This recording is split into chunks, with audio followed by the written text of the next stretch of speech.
I get it, there's a line of glossy ads promising that the next drone will turn anyone into a Hollywood filmmaker, but when you actually unbox it, the footage looks flat, the battery dies after 10 minutes, and the controls feel like you're still learning to fly a paper airplane.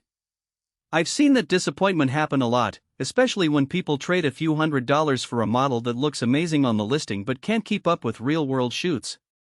That's why today's deep dive is all about making sure you don't end up with a pricey piece of hardware that feels more like a paperweight than a production tool.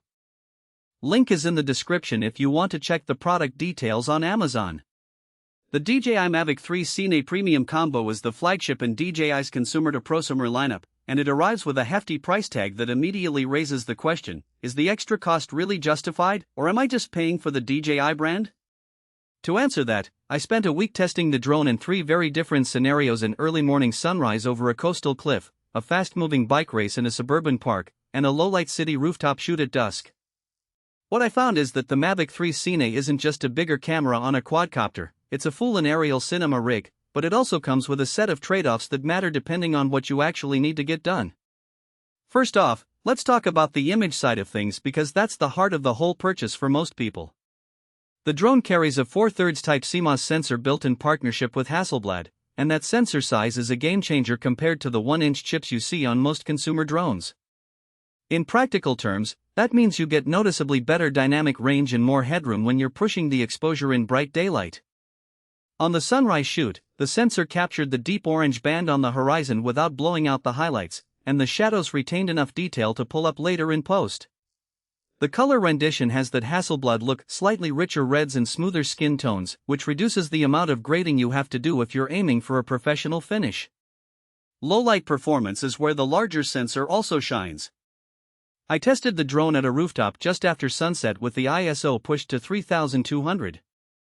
The footage stayed clean enough that I could lock in a 5.1K clip without introducing the kind of digital snow that makes you want to throw the drone out the window.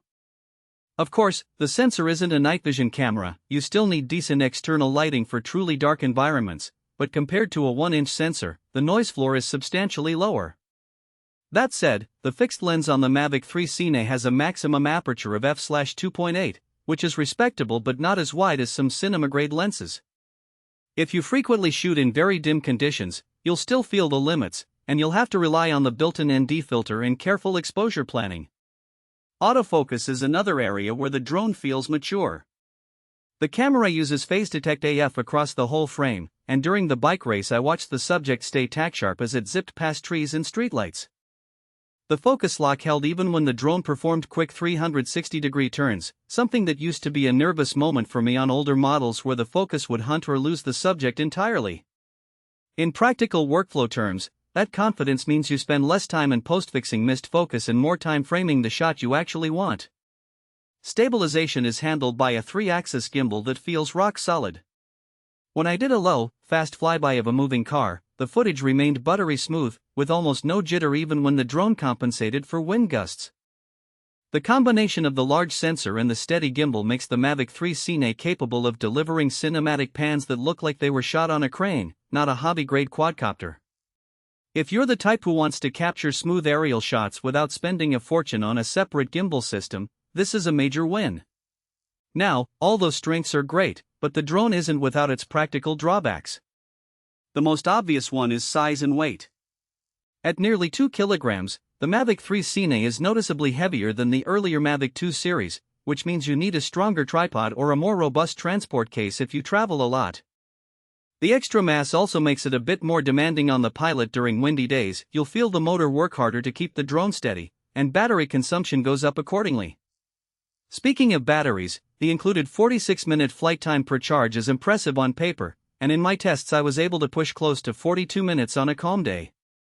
However, in windy conditions that time can drop to the low 30s, which means you'll need to be diligent about swapping batteries if you're shooting an extended sequence. The combo does come with 2 extra batteries, which eases the anxiety, but you still have to factor in the extra